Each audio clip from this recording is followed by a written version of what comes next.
তোমার কথা শুনে মনে হলো তুমি বাঙালি। হ্যাঁ। নাম কি তোমার? নাম জেনে আর কি করবে? বলোই না। রনিতা। তোমাকে ওরা এখানে জোর করে এনেছে না? আমি দেখেই বুঝতে পেরেছিলাম তোমাকে। তুমি যখন ওই লোকটার কাছ থেকে ফোনটা নিতে যাচ্ছিলে, আমি তো দেখেছিলাম জানো। আর আমি বারবার বজরংবলীকে বলছিলাম যেন তুমি ফোনটা বের করে নিতে পারো। কিন্তু কিন্তু পারলাম কই? কিছুই তো করতে পারলাম না। তোমাকে কি ওরা আগেও মারধর করেছে এভাবে? এখানে থাকলে মার খেতেই হবে, সেটা বুঝতে পেরে গেছি। ওই দেখো, ও পায়েল, ওকে বিহার থেকে নিয়ে এসেছে।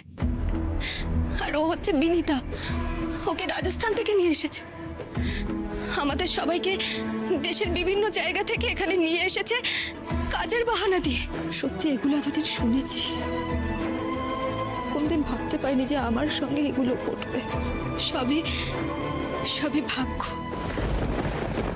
ওরা জানে এখানে আমরা থাকতে থাকতে এটাকেই না আমরা নিজেদের ভাগ্য বলে মেনে নেব। দেখো দেখো, ওরা তাই মেনে নিয়েছে। কিন্তু কিন্তু আমি আমি আমি কিছুতেই এটা মেনে নিতে পারছি না, কিছুতেই মেনে নিতে পারছি না। আমি এখান থেকে বেরোতে চাই। ভগবান ভগবান, তুমি তুমি হয় আমাকে এখান থেকে বেরোনোর পথ দেখাও, আর না হলে আমাকে মেরে ফেলো প্লিজ।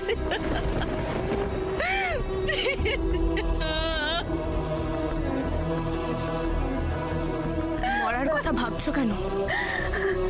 শোনো, আমরা এখান থেকে বেরোবই রনিতা।